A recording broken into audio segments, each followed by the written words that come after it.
Brace the rudders! Raise the sails! Raise the sails! Captain, an unidentified ship is approaching. Over. Roger. Wait, is that an enterprise sales solution? Reach sales professionals, not professional sailors. With LinkedIn ads, you can target the right people by industry, job title, and more. Start converting your B2B audience today. Spend $250 on your first campaign and get a free $250 credit for the next one. Get started today at linkedin.com/campaign. Terms and conditions apply. 5 years ago, I was paying $65 a month for my subscriptions. Today, those same subscriptions cost $111, and I don't even use half of them anymore. That's why now I use Rocket Money to manage my subscriptions for me. The app gives you a list of all your subscriptions and reminds you of upcoming payments so you're not hit with any surprise charges. On top of that, it also sends you alerts when subscription prices go up, so you always know the price you're paying. If you decide you no longer want a subscription, you can cancel it right from the app. No customer service needed. And the best part is, Rocket Money even reaches out and tries to get you refunded for some of the money you lost. On average, people that cancel their subscriptions with Rocket Money save $378 a year. And overall, Rocket Money has saved its members $880 million in canceled subscriptions. Stop wasting money on things you don't use. Go to rocketmoney.com/cancel to get started. That's rocketmoney.com/cancel. rocketmoney.com/cancel. The number one resolution for people last year was to save more money, but nearly half gave up by February. Don't let that be you. Download Rocket Money to reach your financial goals this year. Track your spending, cut waste, and automate savings in one simple app. Rocket Money shows you all your expenses and categorizes them so you know exactly where your money's going and where you're overspending. From there, the app cuts waste by canceling your unused subscriptions and lowering your bills. No customer service needed. With that money freed up, the app will automatically set some cash aside for your goals, whether it's an emergency fund, paying off debt, or saving for vacation. Rocket Money's got you covered. Users love the app with over 186,000 five-star ratings. And on average, users can save up to $740 a year when using all of the app's premium features. Make saving money a priority this year. Go to rocketmoney.com/cancel to get started. That's rocketmoney.com/cancel. rocketmoney.com/cancel.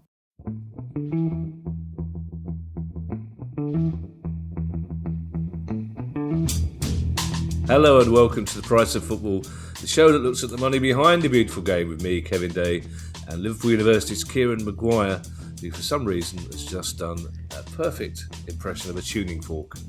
Which is, it took a lot of doing that. I think Britain's Got Talent would love that, basically, if they can have... I've got to broaden my palette of things that I can do. Because people seem to think all I can do is spreadsheets and Marmite. People know you better than that, Kieran, but if Britain's Got Talent can have an act where there's 600 drones flying overhead making shapes, which I don't think would go down particularly well on the Ukrainian version of Britain's Got Talent, but there you are. It'd be nice to see a series where it's not won by a dancing dog. So an accountant doing a tuning fork impression, I think it's the sort of thing that could go viral. It's Newsday, Kieran. We have a lot of news stories. We do. Some of which, we're going to have a little good news roundup at the end, which we might have to hurry through because quite a lot of the rest of it is bad news, except possibly my favourite story this year so far, which is the Swedish politician, which I'm sure people, if that Swedish politician had referred to the government being typical palace, I couldn't have been more happy than what he did refer to it as. But we'll come on to that. And I think the biggest story, Kieran, is Leicester City appealing against their 6-point deduction. Not unexpected, I presume? It's not unexpected, but it's not just Leicester City who are appealing against the judgment. The Premier League are going to appeal against it as well. Oh.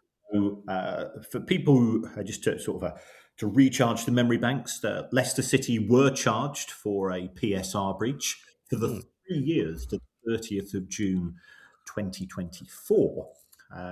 And we only got the verdict a few weeks ago, which I think irritated the Premier League. Leicester are unhappy with the verdict, so we don't know what's going to form the basis of the appeal. I've been through the judgment again, and it has to be stressed, you and I are pub lawyers. Yeah, of course. We're experienced pub lawyers, but we are pub lawyers all the same. And I think the basis for the Leicester appeal will be that the Premier League and the EFL both changed their constitutions in 2025, and they've charged Leicester with a breach of rules up to the 30th of June 2024. So Leicester will say, well, hold on, at the time of the offence, we believe we were compliant. This is retrospective application of a set of rules, so we think that has that it's not valid, and they also feel that the EFL has no jurisdiction because, again, if you take a look at the small print of the judgment, it actually said we recommend a points deduction, but if the EFL don't want to apply that, then we say it should be, I think it's about a £9.6 million fine.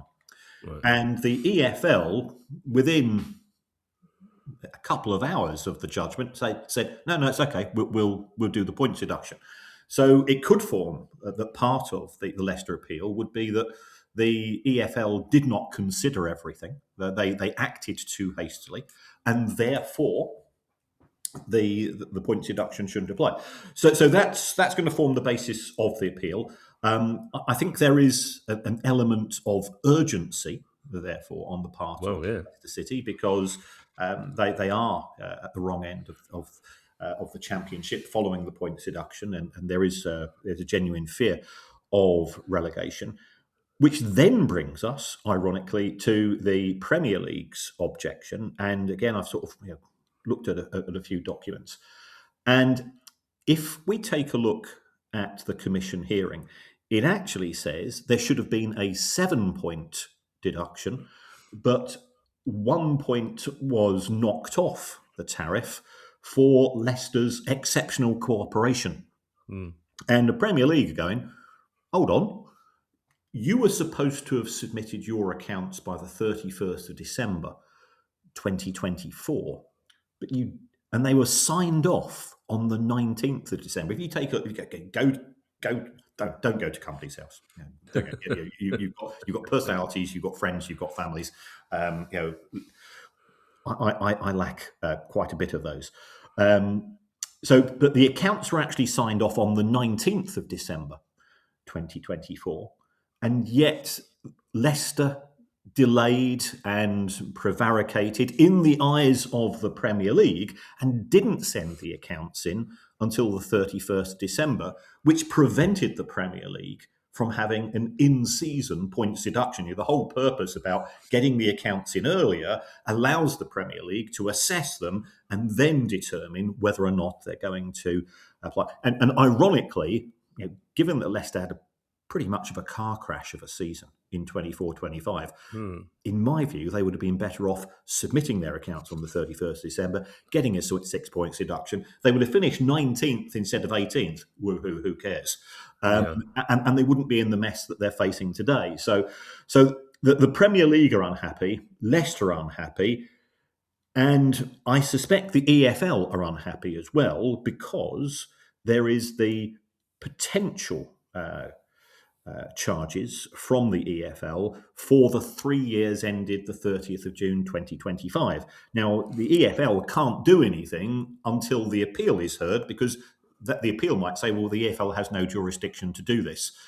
So we've got three people. It's a bit like when you're coming into Heathrow or Gatwick, and you think you're about to land, and you end up going round and round and round because there's some sort of air traffic control issue, and you go on sort of a circular trip around London for half an hour.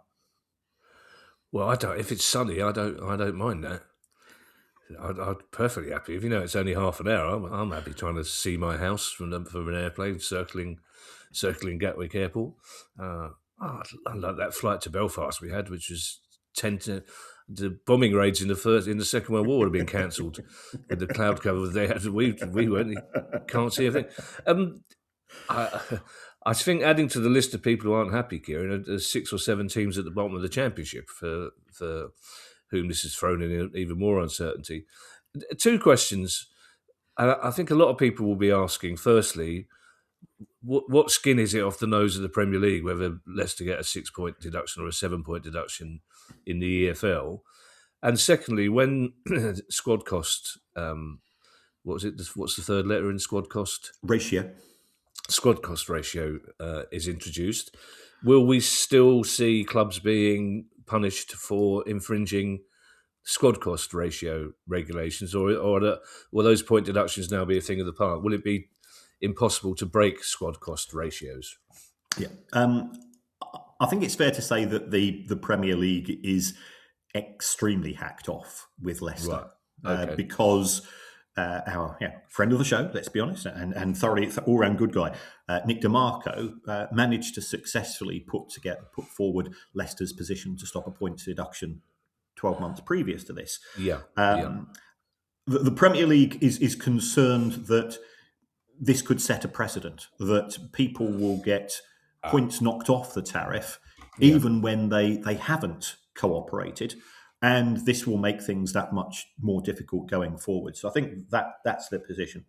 When it comes to SCR, it is very much a points deduction tariff. I think there is a flat tariff of, I think, 6 or 7 points, which then increases based on how far above the 85% green limit or the 115% red limit. And this is something which is going under the radar, unless you've got no personality friends or etc.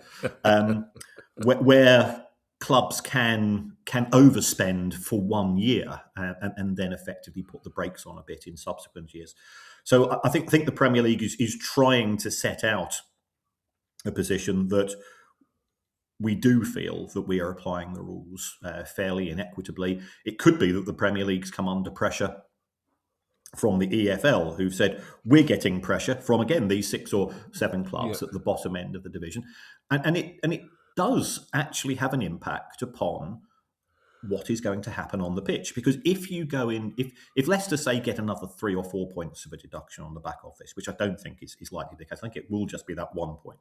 But if Leicester are let off, you're going into matches thinking we need a point or we need a victory, or So the manager says let's just try to get a draw, and that's because of Leicester's position, that's going to knock us up 1 position. Whereas if Leicester get the points reversed, you might say, well, we need 3 points. I'm going to change, so that changes the tactic, it changes the technical approach, it changes the lineup. It has it is significant impact upon what's happening on the pitch as well. Well, I think there's only 10 games left in the Championship before, which in the Championship is about 2.5 weeks, isn't it? But, yes. So it needs to be done fairly soon. I mean, this is going to need to be resolved in the next 4 weeks, really. I mean, we know from experience that's not likely to happen. Just briefly, on the squad cost ratio, very much points deduction.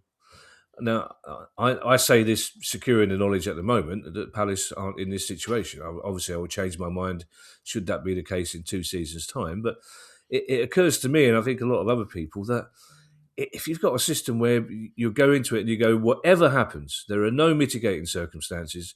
If you go above this 85% or below this 115%, you're getting 6 points deducted. Full stop. We're not listening. La la la. No repeal. No nothing. That's almost a good thing, isn't it, for clubs involved? Just if they know there's no wiggle room, there's no phoning up Nick DeMarco or somebody else. It's it's black and white.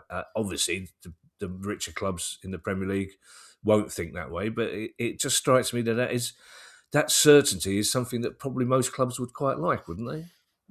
No, of course they would. Actually, even as I asked the question, I realised I realised what I was saying. Of course they won't. I think in broad principle, I know exactly where you're coming from. Having seen the SCR rules and having spoken to a few lawyers and accountants, they're both going, yeah, that bit there, that looks a bit softish. Already, that okay. And again, I'm not. This isn't bragging or anything. I remember when the original FFP rules went out, and I just sat down. And I wrote a list of 10 things, 10 ways to get around it. Well, I've looked at SCR and I go, well, I think I know what they mean, but there is scope for a reinterpretation of that. Oh, well. And therefore, that could form the basis of an appeal. So good news for lawyers, and in a way, good news for us, Kieran, because it's another 2 or 3 years of this podcast carrying on. 2 London teams, Kieran, both in the Premier League, both stories involving sponsors, one good, one bad. Yes, Chelsea, whose strategy when it comes to front of shirt sponsors has been baffling. Yeah. I think they've started the last 3 seasons without a front of shirt sponsor. They now have agreed a deal, again with a somewhat weird and not familiar company, a company called IFS.ai, which is an industrial AI company. Apparently, it's got 7,000 staff. If it's an AI company, I suspect it won't have 7,000 staff for too long, because it'll all be replaced. Sort of defeats the object a little bit, doesn't it? It does, doesn't it? Which AI firm should we use? The one with 1 person or 7,000? Yes. They're currently involved in sponsoring or have a relationship with Sri Lankan cricket. And as I was watching England versus Pakistan yesterday, cursing for the first few ever, and then Harry Brook, he's all right after all. Brilliant innings.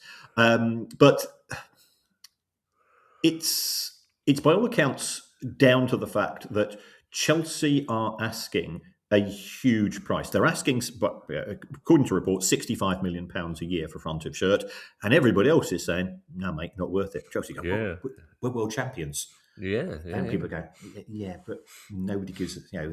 You're world champions in a competition which still lacks credibility. So there has been a standoff between the 2 parties. This deal is only till the end of the season. So as you're saying, we've got 12 games left. Yeah. So what? So according to sources, the price paid is in line with Chelsea's expectations. Oh. That's suitably vague. I can assure you, Chelsea's expectations for the last 2 months of the season isn't £65 million. Right. And so where it goes for 26-27, given that it does appear to be sort of on these last-minute plug-in deals that we saw last year with Chelsea, is open to interpretation. I think there is a long-term partnership deal, and I think Chelsea have just sort of said, "Well, he'll tell you what, we'll bung in a front of shirt." But who amongst the Chelsea fan base is going to be buying a shirt? Because you buy shirts when they're released, or you buy shirts, for Christmas, which I absolutely understand. So the vast majority of clubs are now discounting their first team shirts because the numbers being sold are so low, and on the back of that, I can't see too many people buying them unless they just want them for novelty value. Well, given the fact that 10 teams in the Premier League are going to lose their front of shirt gambling sponsor at the end of the season, I suspect we'll probably have to have a special episode of the pod somewhere in the summer to discuss how they're replaced by. But it does seem odd, this Chelsea strategy of starting the season with a sponsor sometimes and then ending it but not having one in the middle. Talking of which, and I know we're not allowed to talk about non-football finance stuff, so what I will say is that Birmingham City shirts cost some money. So there you go, there's an excuse. The kit they wore for their FA Cup game against Leeds. That tribute, what a kit. That's kit of the season. Yeah. It's just astonishing. Somebody sent me a video of Shrewsbury Palace, beg your pardon, Shrewsbury Palace, 1975, a game I was at. I'd forgotten the kit. We had this all-white kit with just nothing on it. It was a little tiny collar and the badge in the middle. God, forget about the sash. That's my favourite Palace kit of all time, all of a sudden. But that Birmingham kit, where you still had the sponsor, but it was in white, so you couldn't see it on the white stripe. That's a thing of beauty. Tottenham are the other London club that we're talking about sponsor-wise, and they've lost a key sponsor. Yes, this is a story from Matt Law in The Telegraph. So again, senior journalist, well-connected journalist. So he carries a lot of credibility. And what intrigues me is that he said that Spurs have lost a major sponsor. And this is linked to poor performance. They finished 17th in the Premier League last season. They did win the Europa League, but I think this shows just how much precedence Premier League participation is. It said it's worth millions. He's not named the party for whatever reasons. So it is bad. And on top of that, I was on TalkSport talking to Ali McCoist and Gabby Agonlahor, and I was also asked to write an article for BBC Sport to say, how much is it going to cost Spurs? What's going to be the impact should the worst happen? And at present, they're about 5-1 to go down, so highly improbable. But 5-1 is a lot shorter odds than they were a month or two ago. And based on my calculations, yes, this sponsor loss will hit them, but the impact of lack of TV money, other sponsors, and they won't be able to charge the same amount for tickets. I mean, the average yield that Spurs get is £84 plus VAT. So plus VAT, you're getting you're charging on average £101 for people to come to watch Spurs play. I'm not being rude. They could be playing Stockport and Lincoln next season. Yeah. Who's going to pay that? So I estimated it's going to be somewhere in the region of 250 to 300 million pounds. And to put that in context, that's more than the total revenue of all the clubs in League One and League Two put together. So there are huge issues, and it doesn't mean that Spurs should be exempt from relegation, but the numbers are involved are so high, and this explains also why they were so keen on Super League, because that was to protect them from financial shocks such as this. Yeah, I mean, there's a chance that one of West Ham, Forest, or Spurs will go down. I'm sure all three of them will be thinking that's not going to happen. It will be Leeds, but if West Ham, Forest, or Spurs go down, any of those being relegated would be a seismic story for the Premier League at the start of the season, because they're all big clubs. Yeah, and I would argue Spurs would send a shockwave through even some of the top five clubs. I think even clubs like Newcastle will be thinking, well, hang on a second. If Spurs can get relegated, if West Ham can get relegated, if Forest can get relegated with the amounts of money they've been spending, we need to do something here. I presume this key sponsor, Kieran, there would have been a clause in the contract which said certain performance levels have to be met for this sponsorship deal to continue, or can a sponsor sort of halfway through go, hang on a second, we're paying you a lot of money and you're not giving us the profile we deserve? There is always small print and even smaller print. So there'll have to be a break clause in it, which will be presumably would be performance related. Certainly, if we take a look at the relationship between Adidas and Manchester United, Adidas knocked £10 million a year off if Manchester United fail to make the Champions League for 2 consecutive years. So again, that's why it's important for Manchester United. That they've been showing very good form recently in terms of getting into the top 5.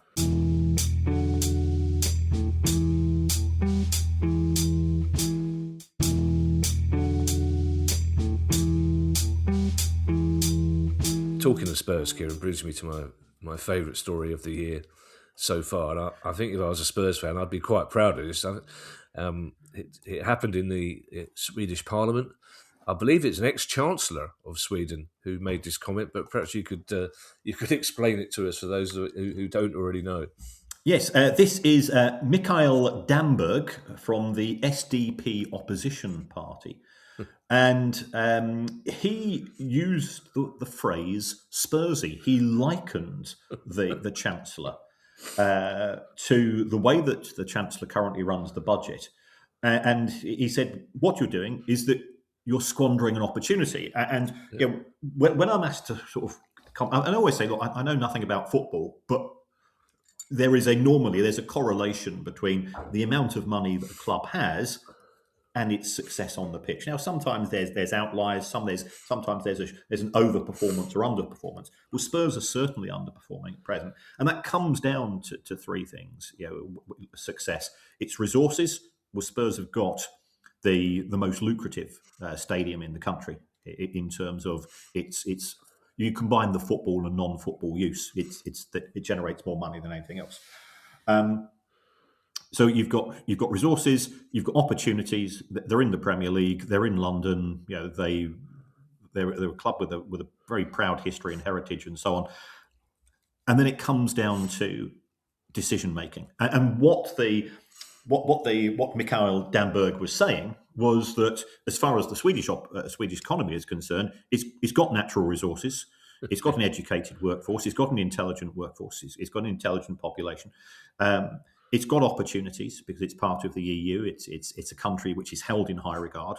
So therefore, why is it underperforming? It comes down to the decision making which has been made by the opposition, and then likening that to Spurs. And yes, it's an amusing story, but my concern is that it really damages brand Spurs. When Spurs haven't got a naming rights deal for the stadium, and they've been there now for 7 years. There is talk about sponsors leaving, as we've just discussed. And would you, as a potential sponsor of a multi-million pound contract, would you want to be associated with a brand which is becoming a bit of a joke? It's becoming and that's the thing. Remember what happened to Ratner's. Yeah. And Gerald Ratner's thought he was being cheeky, thought he was being hilarious when he made his 50 pence earrings comment. And people said, actually, you're insulting me. Well, if I was a sponsor, I go, well, if that's what that's what Sweden thinks of Spurs, does that mean that there's a further issue here? So I think there is a genuine concern that it's going to be that much more difficult for Spurs, A, to extract deals, and B, to extract value from deals, because this Spursy word could become viral, it is viral, and on the back of that, it makes it much more difficult to generate commercial revenues, which goes into PSR and SCR and all of this other nonsense, of course. I will admit, Kieran, that thought genuinely never occurred to me. I thought it was intriguing that he gave the briefest explanation of what he meant by the word Spursy. So he assumed that most of the rest of the world already knows what Spursy means. And I have to say, I know a lot of Spurs fans. I would say of all the broadcasters in the media, the ones that don't support Brighton support Spurs. So they've all got an inflated sense of entitlement. Everybody in the media, basically. But the Spurs fans I know have kind of embraced Spursy as an adjective. They kind of like it. And the Spurs fans I know were actually, some of them were quite proud at the fact that a senior politician in a big country was describing that country as Spursy. But that idea that it could damage the brand is not something that had occurred to me. So that's I'd be interested to hear from him. I will ask my friend Jesse, who is a brand managing expert, and see what he says, because I think that's a very interesting one. As you say, certainly in the same week that it seems they've lost a major sponsor. This story about Werder Bremen, Kieran, in a way is only tangentially about football finance, but it does involve a lot of money, and I think possibly could be the first pebble in an avalanche. Yes, Werder Bremen. We are both fans of German football and German football culture.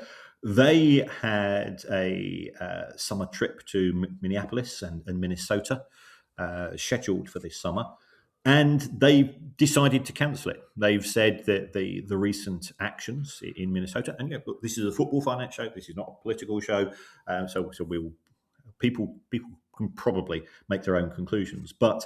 They're concerned about the violence. They're concerned about the shootings by effectively a state militia of unarmed citizens. They are concerned also about whether all of their staff will be able to get visas, because the United States has increased the visas. And they said, let's go and find somewhere else. And this is an issue. I was originally planning to go to the World Cup this summer with the Baroness. and we've said, it's just not worth the aggravation. There's Yeah. all the hassle about the tickets. It's going to be more difficult by all accounts to sort out getting there, and I don't particularly want people to say, I want to look at all of your Facebook posts for the last 5 years. Not that I've said anything controversial, because I am by definition a very boring person, but actually it's none of your business. So that sort of creeping element, and we'll go. And I love the States, so we'll go to the States for a few days, but not for the World Cup. And I'm currently just awaiting to see what happens with the Republic of Ireland, because it looks like they could be playing in Mexico if they win their group. In which case, I'll rediscover my World Cup mojo, which is fairly flat at present. So that's the position with Werder Bremen. They pulled out because of security concerns and visa concerns, which is a shame, because they would be great fun, and their travelling fans would be absolutely fantastic as well. I know two shows, long-established shows, one of which has got a residency in Vegas, and one of which is a show that's toured America before, both having enormous trouble getting the usual British stage managers to go, purely because of the visa issue, and because stage managers are saying, no, I'm not taking down any of my social media, because as you can imagine, most people in our industry are lefty liberals, and also a lot of the crew just don't feel they're safe going to America anymore. I mean, it's just, we're not talking about a show in Kyiv here. I think people are more likely to put a show on in Kyiv than they are in America at the moment, which is a terrible indictment. But like you say, it's just not a politics show. But I think there'll be a lot of football clubs who look forward to their annual meaningless tournament in June and a boiling hot day in Florida, going, I don't think our fans will want us to take part in this.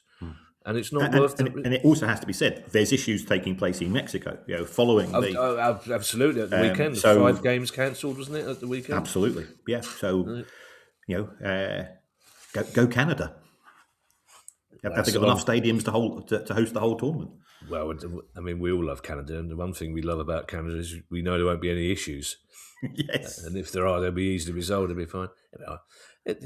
They'll have time to build. 90% of Canada is wilderness. They'll have time to build a couple of stadiums, won't they? They all live. It just makes me laugh so much. They all live so close to the border. It's like, we're going up there. It's cold. We're going to stay as far south as possible. One that I love Canada. Lincoln City, Kieran, are having a cracking season, and could be heading for the championship, and could be heading for a better stadium. That's right.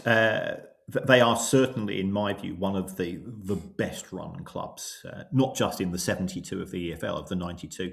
They are incredibly transparent. They're upfront with fans. They engage with fans. And it's a classic case of treat people like adults. Yeah.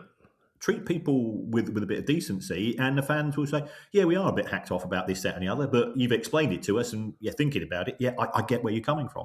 And that's not a difficult strategy to employ. Yeah, don't patronise people. They don't. But it looks as if they are going down the route of...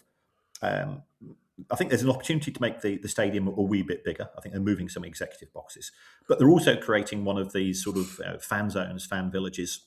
Yeah, because the amount of money that you spend on match day is linked to the amount of time you spend there. So if you create something both pre and post match, which is attractive to fans, they'll say, yeah, instead of rocking up at 2:45, I'll get there an hour early, because we've got the big screens, so we can watch a Premier League match or an EFL match on the big screens.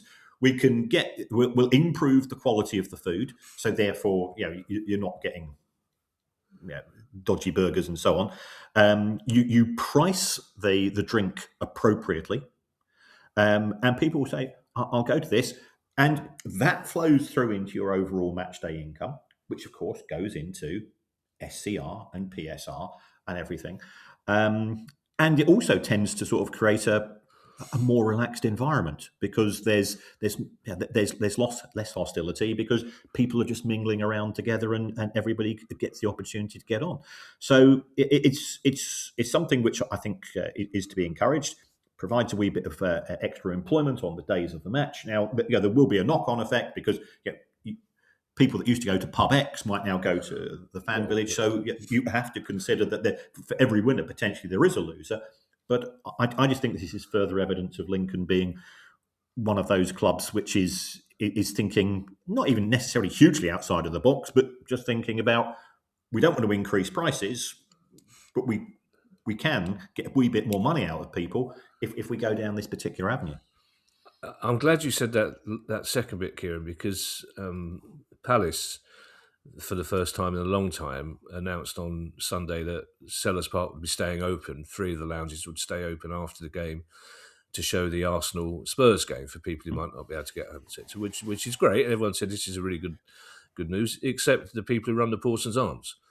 Because they said if 10 people don't come back to the pub after the game, when every pub and every restaurant in the country is living on such small margins, that could make a difference.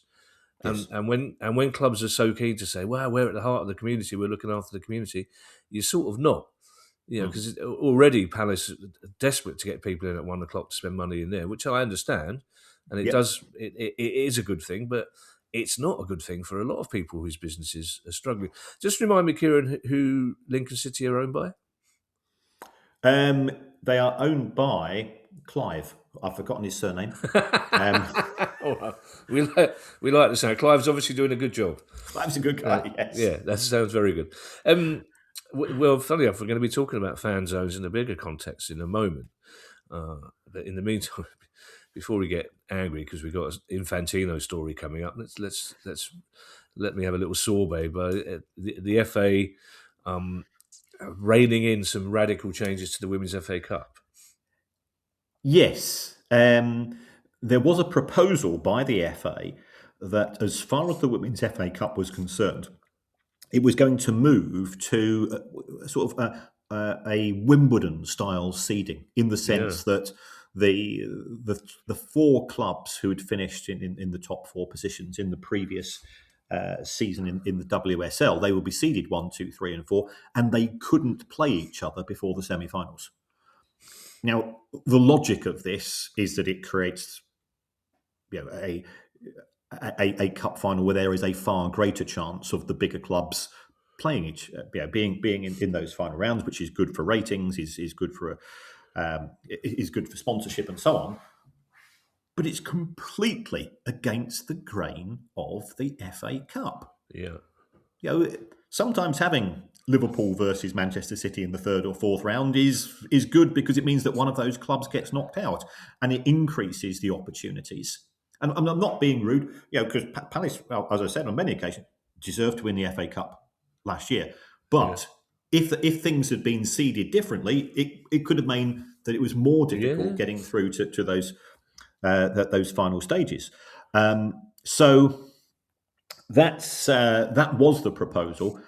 There wouldn't have been any draws from the last 32. Again, it would have been sort of mapped out in advance. I don't know, perhaps I'm being too nostalgic for my own good, but I go back to the 70s and the 80s, and even now, FA Cup draw is still a something. And you're watching it, and it's great watching the smaller clubs who've just had a good result. You think about Mansfield beating Burnley in the last round, and you want to be in their pub or in their dressing room, because everybody is excited, and that is part of the romance of football. I think what these proposals were going to do, and to be fair, there's been such a backlash that the FA, who I can't understand why the FA were enthusiastic about this in the first place. It seems to be a lack of understanding of football and football fandom.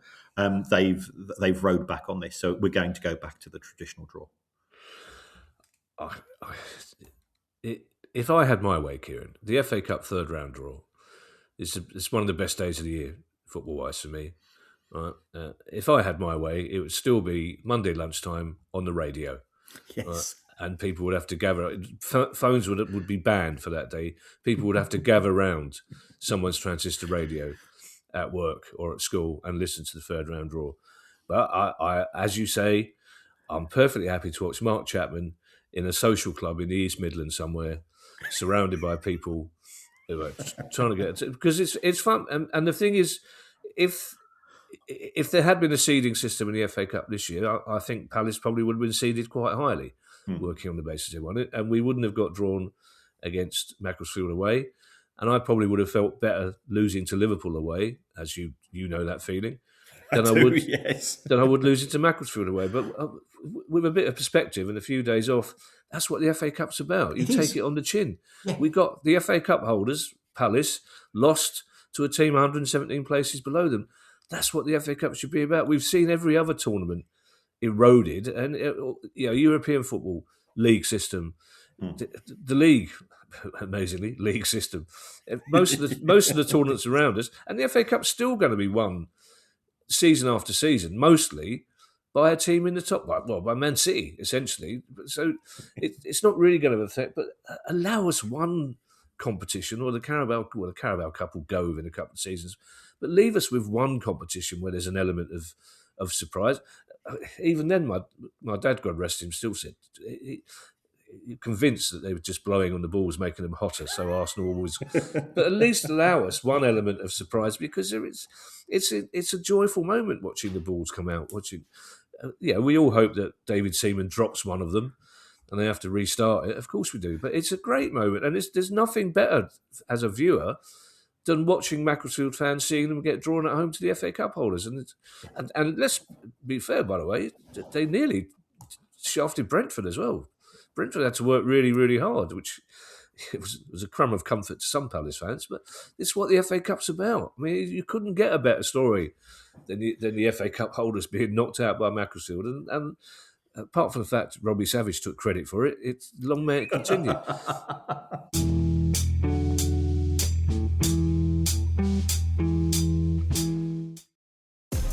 They always tell you there's a catch, a compromise, an asterisk. Terms apply. See store for details. Maybe less than advertised. May vary by mood. Probably.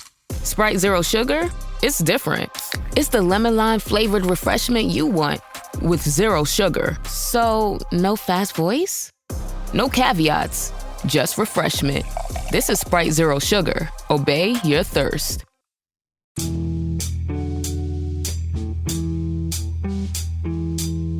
Two stories about FIFA, Kieran, and then a bad story, and then our three good news stories to end. The first FIFA story, I don't know why. I don't know why I'm surprised by this, Kieran. I don't even know why I'm angry by it, but it involves Gianni Infantino and cryptocurrency. I'm amazed it hasn't happened before, to be perfectly honest. But Karen, I'm going to do some deep breathing exercises while you talk about this. I'm going to sort of go within myself and just stay calm, basically, because otherwise I'll throw the cat at the screen, and that's not good.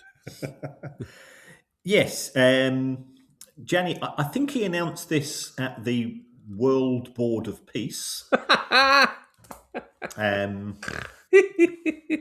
where he was wearing a USA 45-47 baseball cap. Yeah, no politics. For reasons which I don't quite in football.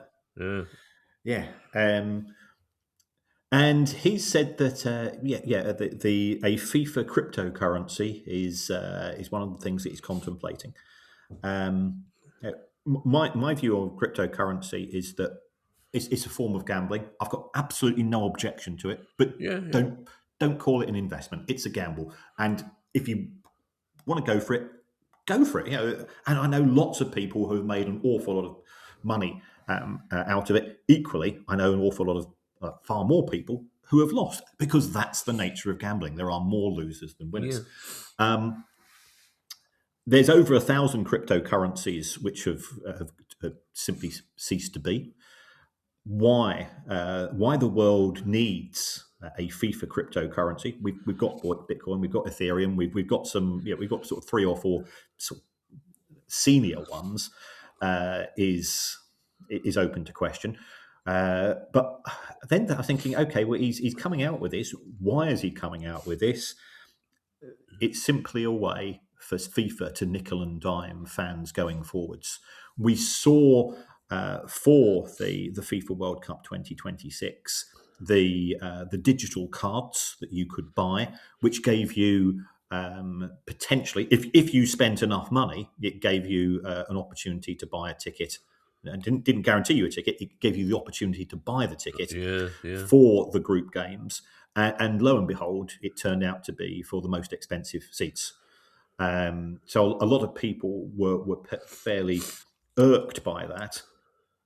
But going forwards, could we be in a position in 4 years' time where the only way that you can buy a ticket for the FIFA World Cup 2030 is through using FIFA's official cryptocurrency, as opposed to paying in dollars or Swiss francs or whatever it's going to be?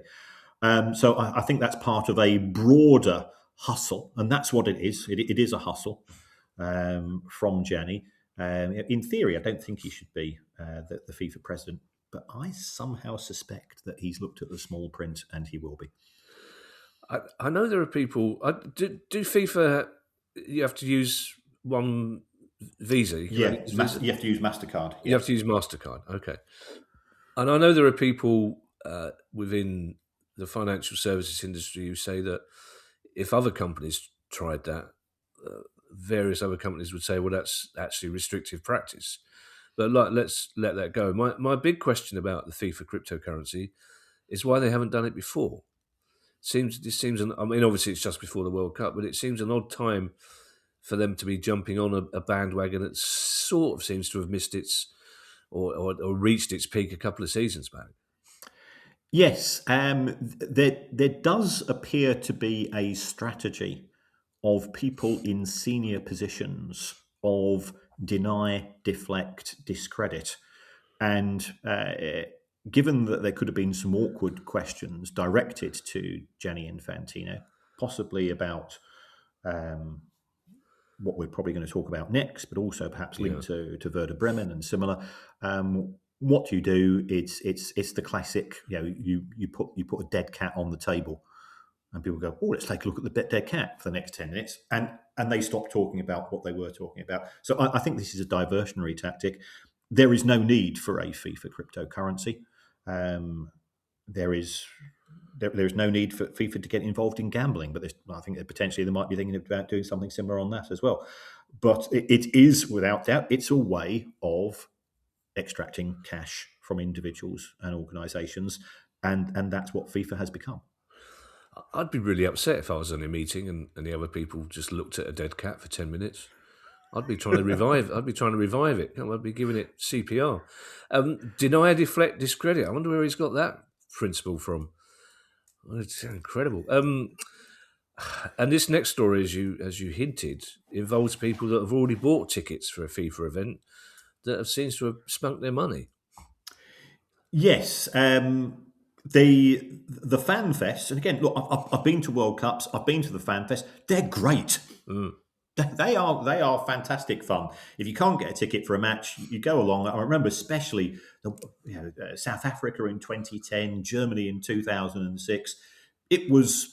Yeah, I don't drink. I ended up covered in drink, but going to see Germany in the Fan Fest when Germany score. What else? What else do I expect? But the atmospheres was fantastic and so on. So FIFA did have a series of these planned for World Cup 2026. Yes, you had to buy a ticket, potentially in advance. But what we are now seeing is that there is an increasing number of cities saying we're going to cancel the event. And the reason for this is that I don't think ticket sales have been as good as they'd hoped. It also looks like FIFA seem to be keeping most of the money. Surprise, surprise. Yeah. And then there is the thorny issue of security costs. Yeah. And if you're the mayor of a town which is struggling to provide resources for the local population, to be seen to be using the public coffers to provide security for an organisation which is a charity such as FIFA, the optics on that look very bad. So we're seeing an increasing number of these being cancelled. FIFA are being very FIFA-esque in terms of the speed at which they're giving people refunds. It also looks like McDonald's is not going to be at some of the events as well for some of the fan fests which are taking place, because it's done its sums and presumably they're being charged too much to host. So therefore, it's just we if McDonald's can't make money, then who can out of an event? So the whole thing looks a bit unprofessional and amateurish, and perhaps that's why people are coming up with cryptocurrencies as a diversionary tactic. I suppose as well, and again, producer guy, we're not being political, but if you're the mayor of a host city for a fan fest and in the unlikely event there is some trouble, let us say, then you're going to get publicly shouted out on TV by the president. So it's because it will be your fault, essentially. It won't be FIFA's fault or the United States government's fault. It'll be your fault. So you reach the stage where you think, well, let's not bother. Let's not do anything. Let's everybody keep their heads down, basically. It's just struck me, you're one of those lucky people, Kieran, who, if you were to come home smelling of alcohol and you went, well, I was at Box Park, what do you think? You'd be believed. You're the only person I know who would actually be believed. If I came home smelling, reeking of beer, and I was, I was at Box Park. Oh, really? Yes. We very rarely go to the Channel Islands. Well, I say that we have been to the Channel Islands. We have been to Channel Islands with the show, and we had a very, very lovely time. But we very rarely talk about Channel Islands football. It's sad that this time we are talking about it, and it's not a good story.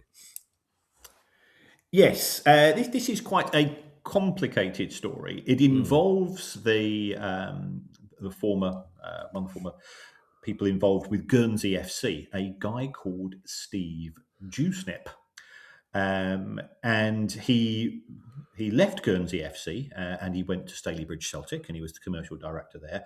And a week ago, there was an announcement by Morecambe that they had a new chief operating officer, said Steve Dewsnip. I think it's fair to say that, and we have said frying pan to fire can happen at football clubs. That's the position that we have at Morecambe.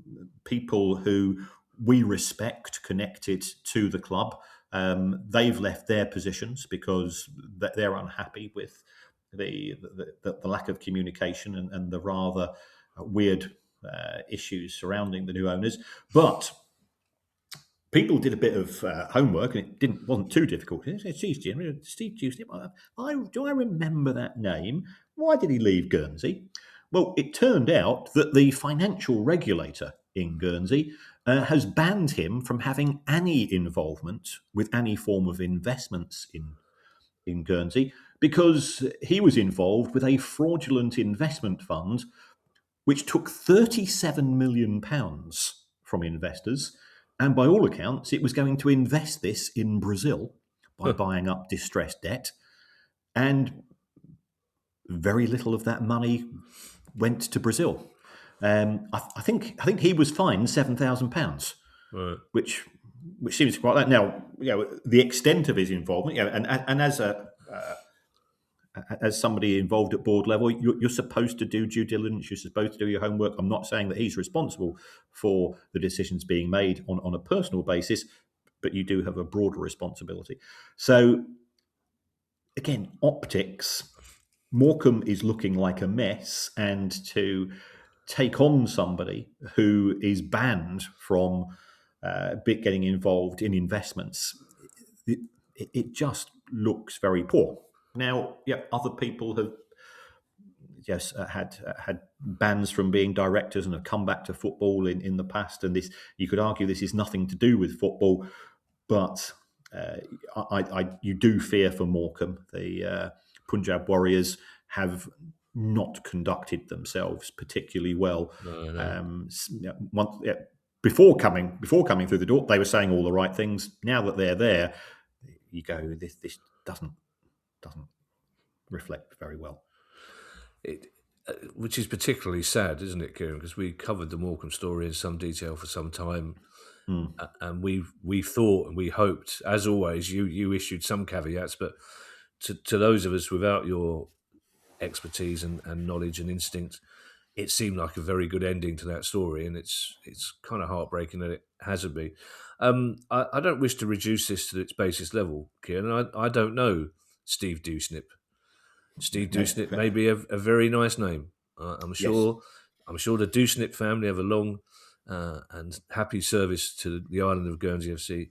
But if I was called Steve Dewsnip, I would keep my nose clean, basically, or I would change it to Smith, because it's a name everyone's going to remember. It's not. It's going to go.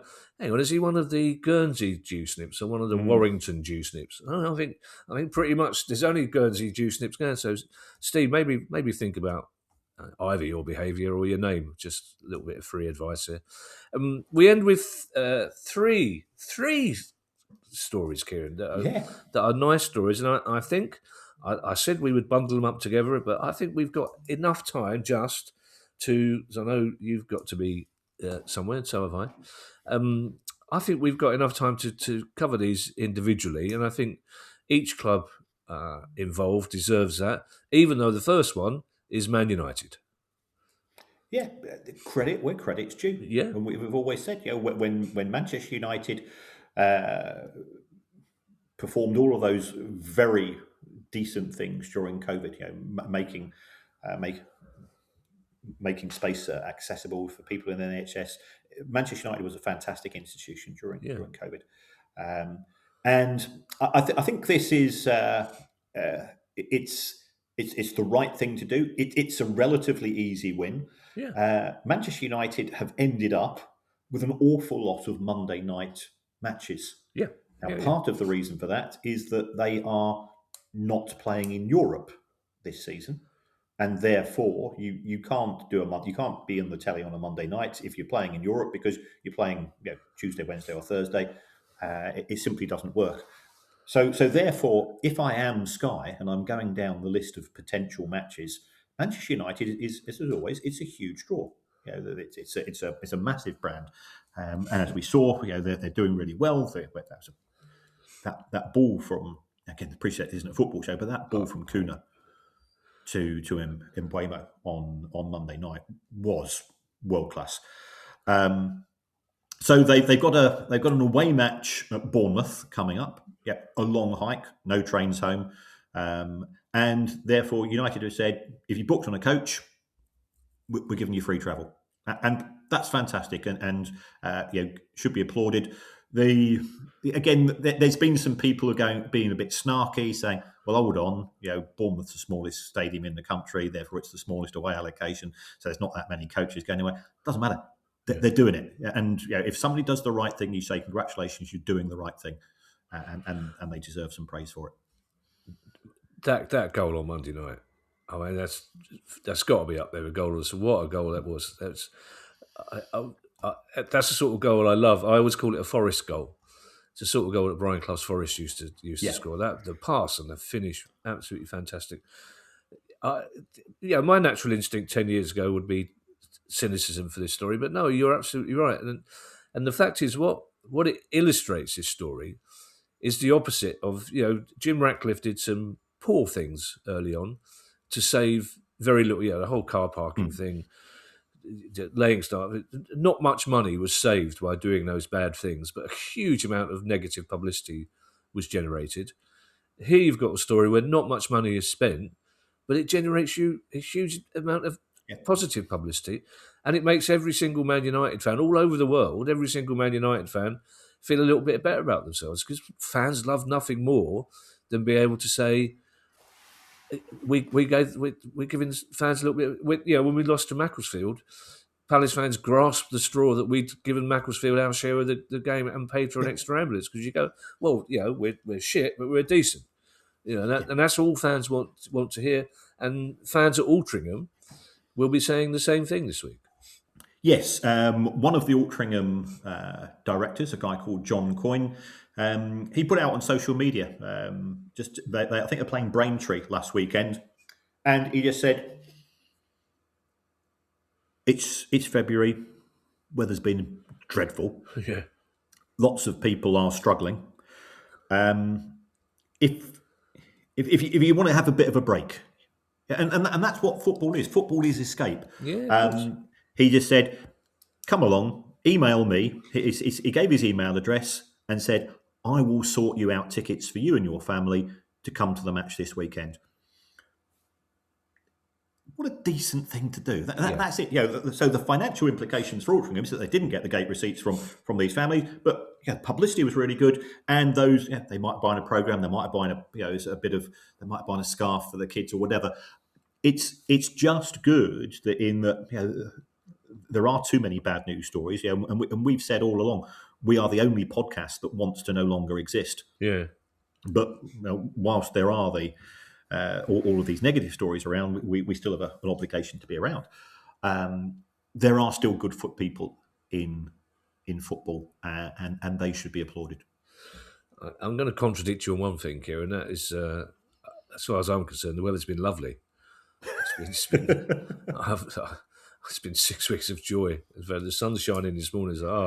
Even the cat knew I was going to be grumpy this morning. I would argue, Kieran, there are more good people involved in football than bad people. Actually, by a long shot. By a long shot. The thing is, most of them go under the radar. They just carry on with their job every day, keeping clubs going at whatever level. And here's another one: Norwich City.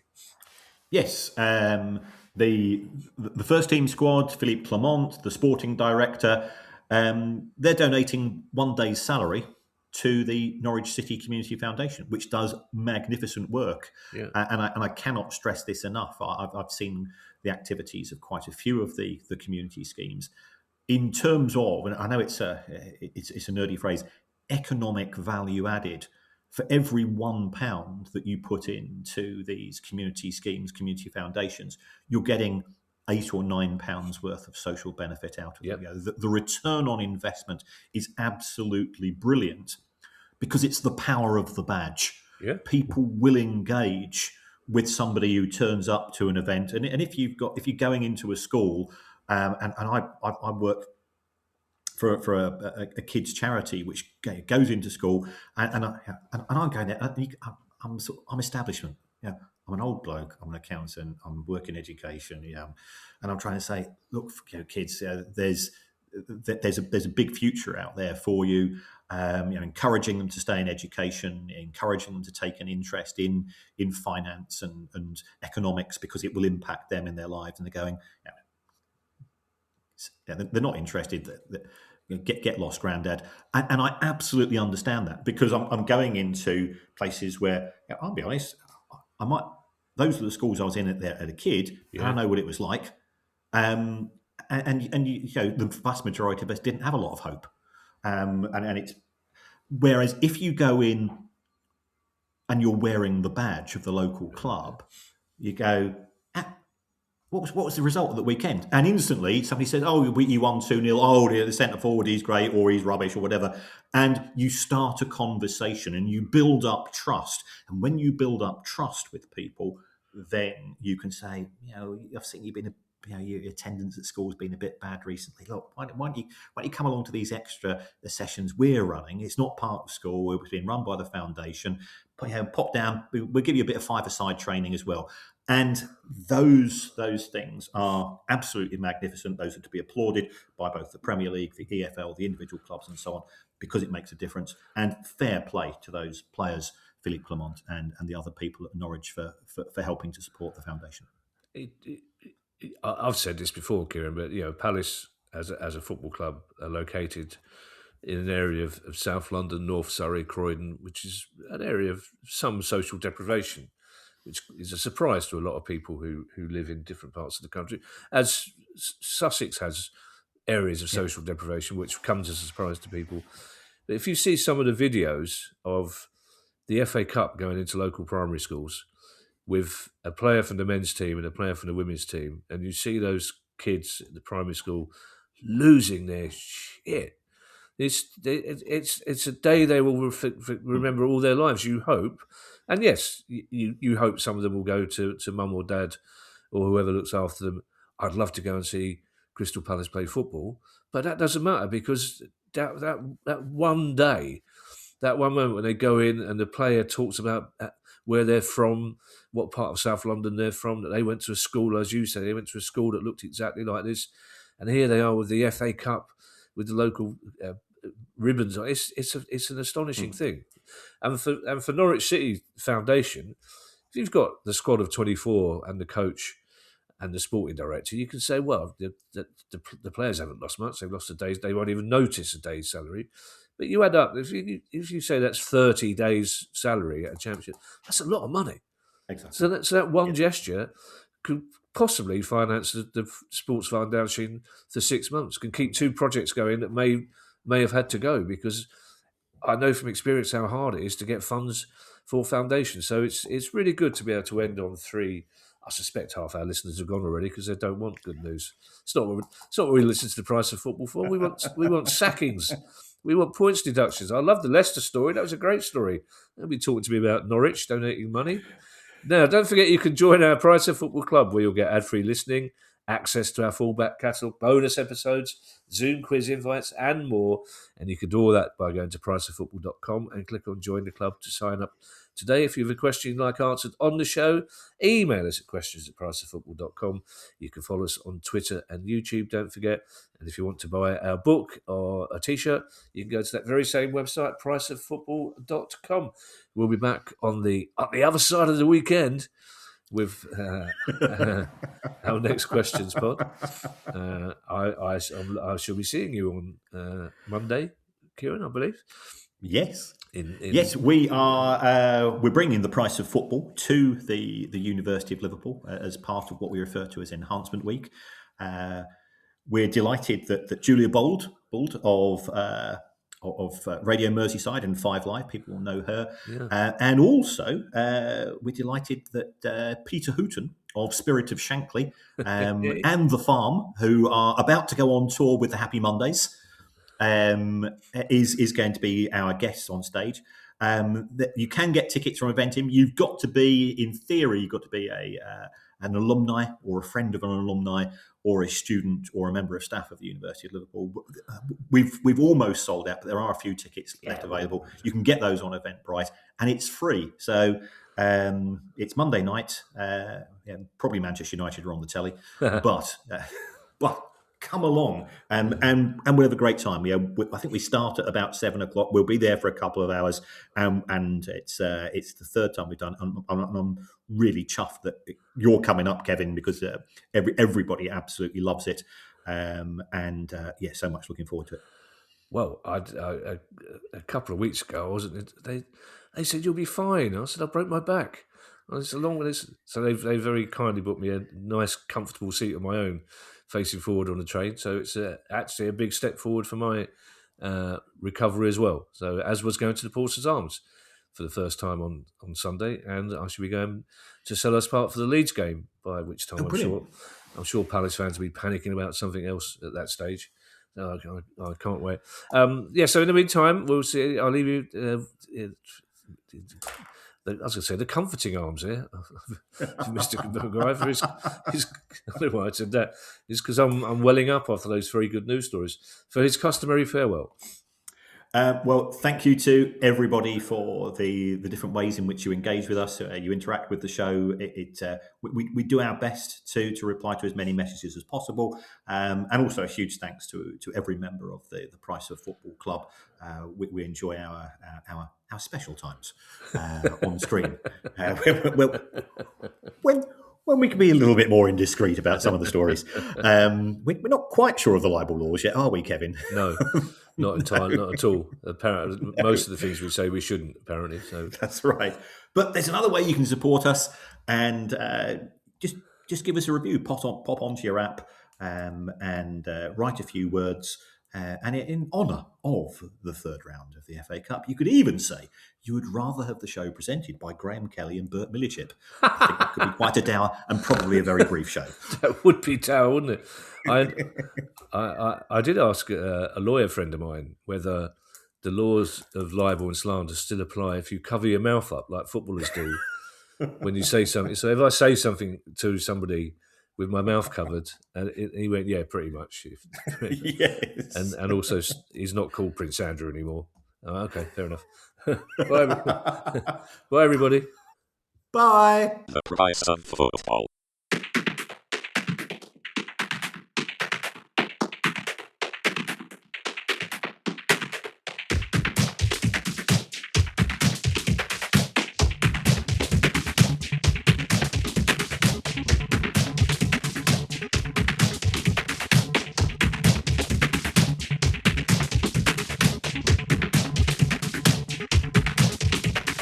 The price of football.